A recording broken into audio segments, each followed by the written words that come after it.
guys, welcome back to my channel. This is the first video of the new year, so happy new year. I have been working really hard on various different projects, but today I wanted to show you behind the scenes of a costume that I've been working on for the last couple of months. So this is my first ever sewing commission, and as you've probably guessed from the title, it is Nora Valkyrie's Volume 7 outfit. This is a costume that seems to have a lot of inspiration from Final Fantasy's Lightning, and as I'd already worked on a Lightning cosplay before, I just decided, you know what, I'm gonna go for this, I'm gonna give it a go. So this was a really daunting task, but I'm actually really happy with how it's turned out. So I'll be doing a voiceover for a bunch of different clips that I've filmed throughout making this jacket.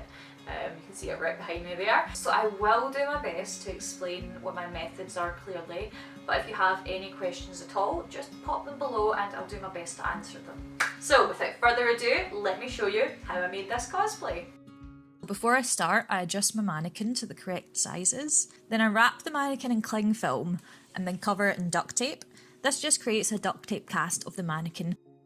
I then begin drawing out the design of both the undercoat and the overcoat. I mark each of the pattern pieces with their correct colour. Now, I always mess this bit up, so please do ignore any mistakes at this point.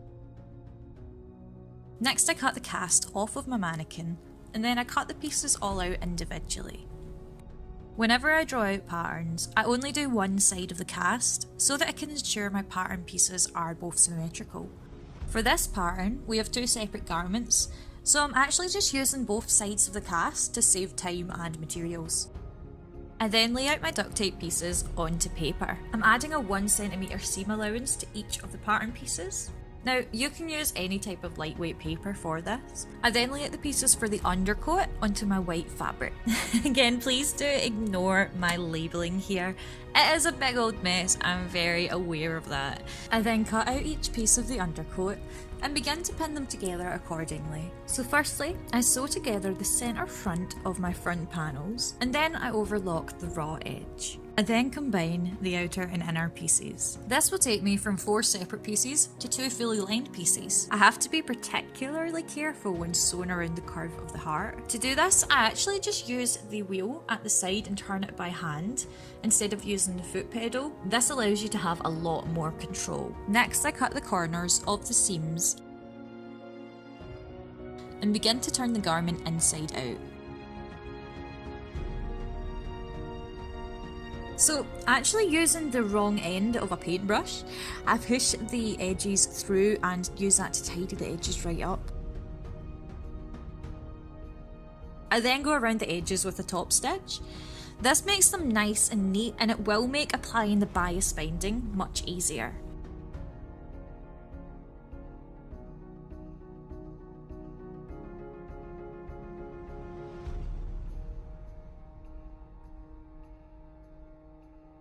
I connected all of the other pieces, but I did actually lose the footage, so here's one I prepared earlier.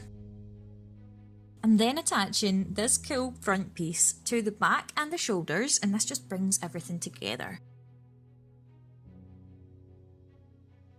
I recorded this part over Christmas, so enjoy the pretty lights on my tree.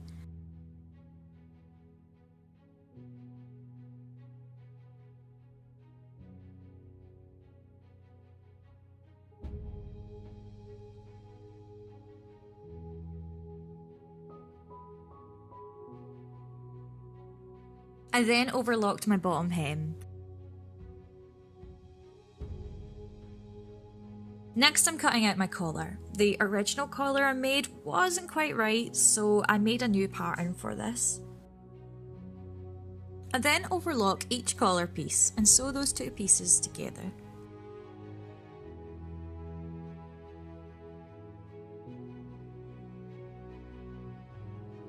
I then want to turn my collar boots inside out and pin that in place so that we can go ahead and top stitch that.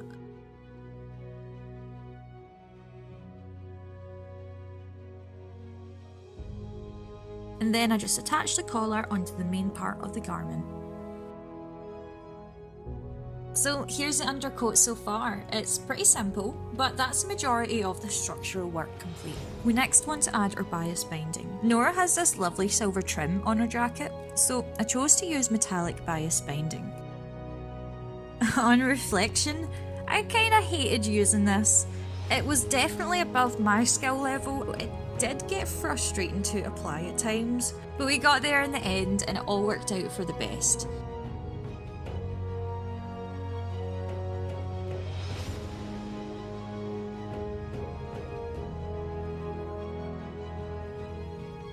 Again, sewing around the heart took some patience here, especially with the bias binding.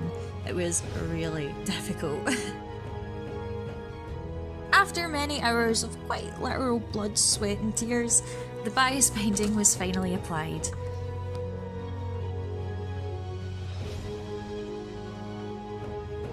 For our next part of the undercoat, we're adding our straps, fasteners. I'm not really sure what to call them exactly. We've got an example of this across the chest and at each of the hearts. Just start out by making a paper template for the big and small strap thingies. The fabric I've chosen to use for these is just a simple white leatherette.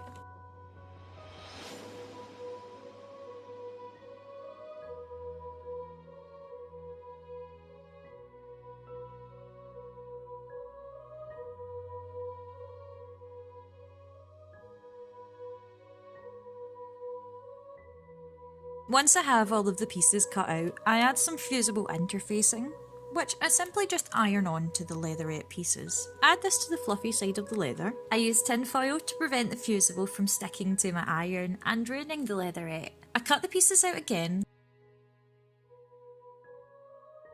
and then punch holes where I'll be placing the metal studs. I next punch a hole in the jacket where I'll be adding the straps. I take some pressed together leather studs and connect the strap to the jacket. I hammer the rivets together with just a few light taps. I go on to continue this process for the rest of the rivets.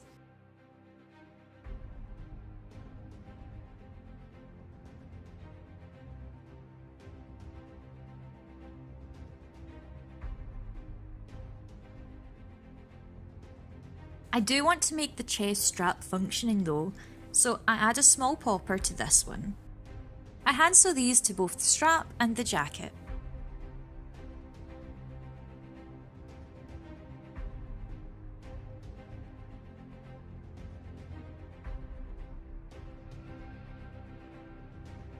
Now we're moving on to our outer jacket. We have some bubblegum pink cotton for our outer fabric and some sky blue cotton for our inner lining.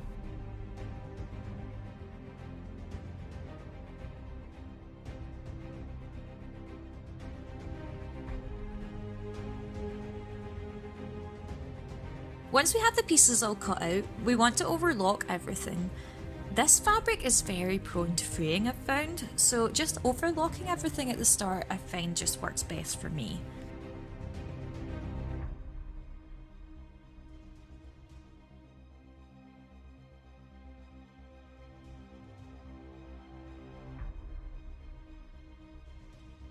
I sew all the back pieces together first of all, making sure that they all connect in the centre precisely. This is something I'm quite pernickety about, so it kinda has to be right or I can't proceed.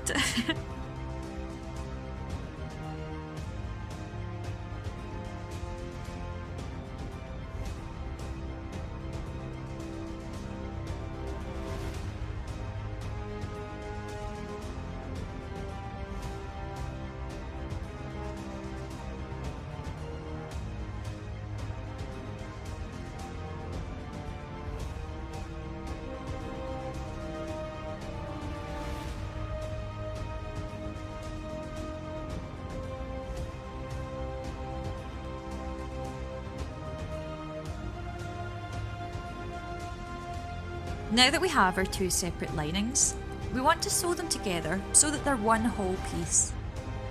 I first connect them by sewing down the front panels and along the bottom hem.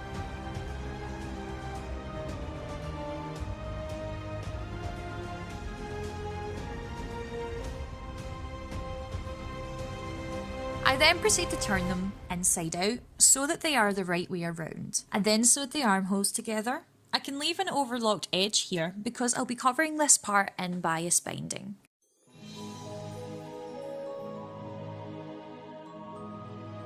Next I add and connect the collar pieces. Then I make sure everything is turned the right way around and pin all of the areas I want to top stitch. So this would be all around our outer edges and some inner edges as well. This just tidies everything right up and gives it a nice neat finish.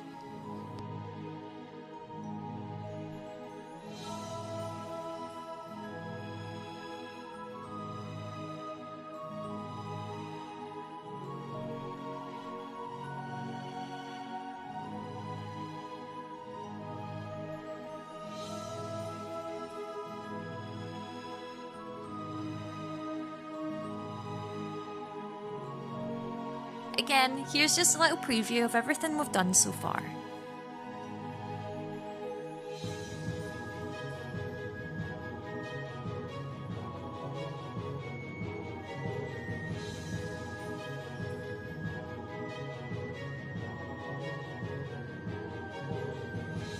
Next I'm measuring the armholes in the jacket so that we can start making a trim for the shoulders. I then draw my pattern out onto paper. Taking into account we still have to fold this into 4 sections. The original pattern I made here did actually end up being too wide, so I did have to just go back and change it later. For these shoulder pieces, I'm just using a nice shiny black leatherette fabric. I add some fusible interfacing pieces, just to give the shoulder parts some structure.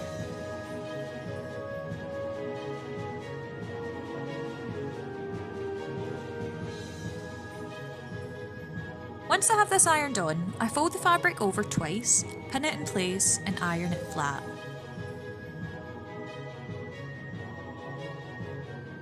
I then remove the pins and go over it again, just to tidy up. Next I pin the outer edge of the trim to the armhole, with the right sides of the fabric facing inwards. I'm then sewing this in place with a ½ centimetre stitch. I then flip the leatherette inwards to the inner side of the lining so that it sits how I'd like it to. I then just go ahead and hand stitch the trim down. I chose to do this by hand as I just prefer how it looks with the leather type fabrics, as opposed to doing it with the sewing machine. Okay, so next we're making the belt loops. I start by making a pattern, using my belt as a template. The belt I'm using for this costume I actually got from Primark. I get quite a lot of my cosplay belts from Primark, as they always have something that is perfect for every project I'm working on. There are 2 plain vertical belt loops, and 2 diagonal crisscross belt loops. I'm using the pink cotton fabric for these. I do need to cut these out with the pattern folded over, just like I would any other garment. This allows us to have 2 pieces for each loop. I then sewed together each of the belt loops, cut the corners, and then turned them inside out. I'm then just top stitching the loop closed. I do this for all of the belt loops. Once I have all 4 belt loops ready, I'm going to attach them to my jacket. I start by sewing the belt loops on upside down so that when I sew them closed, the end will be tucked underneath the belt. Sewing the belt loop closed at the bottom is particularly awkward on a machine, so I did have to do this step by hand. Next we're moving on to something a little bit different. So here I'm drawing out the emblem on the back of Nora's jacket.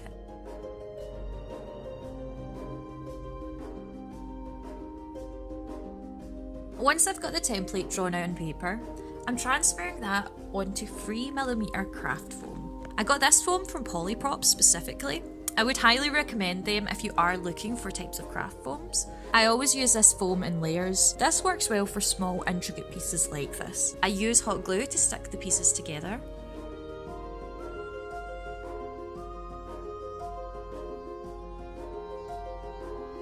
Once the glue is cooled, I then use my Dremel to smooth out the edges to give it a beveled effect. When I'm done, I go over the emblem with my heat gun to seal it off and get rid of any excess bits of shredded foam. To prime the foam, I'm using a few coats of gesso, but you can use whichever primer you prefer. I like this one as it is more flexible than any other primers that I have at home. Once I've done 3 coats of gesso and it's completely dry, I'm ready to add the paint. So I'm using silver spray paint and I just applied 2 coats of this. The white base allows it to be very bright. We want to add some depth to the emblem, so I'm simply taking a fine paintbrush and some black paint. And I'm going around the edges of the design, almost like I'm contouring it, I guess. For any messy bits, I'm using some cotton buds to clean it up. Once it's dry, I attach it to the jacket. I do want this to be removable to allow for washing, because if you put this in the washing machine, it would not survive in the slightest. So I use Velcro by gluing a hook strip onto the emblem and hand sewing a loop strip onto the back of the jacket. The adhesive on Velcro strips is only good for a temporary fix, so I need to be sure to secure these in place. So I then move on to adding the studs. There are 6 studs in total on the outer jacket. I kind of lost the tool that I need to use to add the studs, so I did end up just applying these by hand, but it was actually very easy in the end. So the last thing I need to make is Nora's belt bag. I start by drawing out a pattern for a small flap over satchel that will fit nicely on the belt. Again, I used my belt as a reference like I did with the belt loops.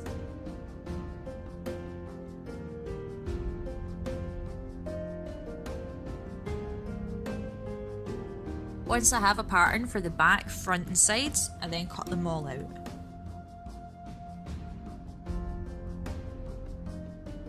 I'm actually using the same leatherette that I use for the shoulder straps as I am for the bag. I just kind of like adding that little bit of continuity in there. Again, I will be adding some black fusible interfacing to the bag just to give it some added durability.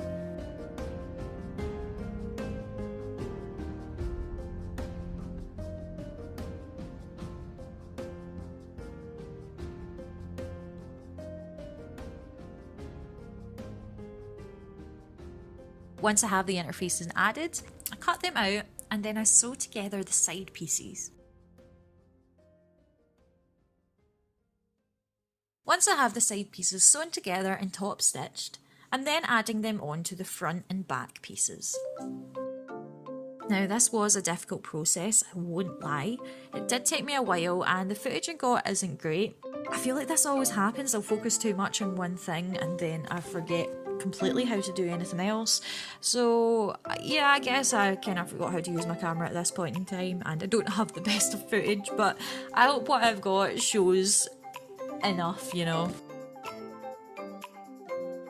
So once I've got everything sewed together and top stitched, I'm then adding a backing onto it. To do this, I firstly turn the bag inside out. I'm then taking some 3mm foam and cutting it out in the shape of the back pattern. I then want to glue this piece of foam onto the back piece of the bag. I then turn the bag the right way around once the glue has completely cooled. I'm going to be using magnets to keep the bag closed. The friend that I'm making this costume for is actually always going on about having magnets on their cosplays, so I figured this was the perfect opportunity to use them. I'm using hot glue to embed them into the foam. To add the magnets to the leather, I'm making some little square pockets for the magnets to slide into.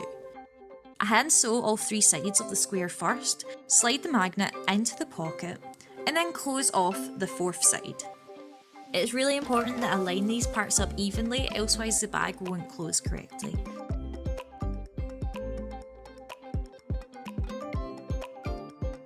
Finally, I added another one of those studs that I used on the outer jacket, just to the centre front of the bag. Just listen to that satisfying click. I totally get why my friend loves magnets as much. So I add the bag onto the belt with some loops just so I can slide it on and off.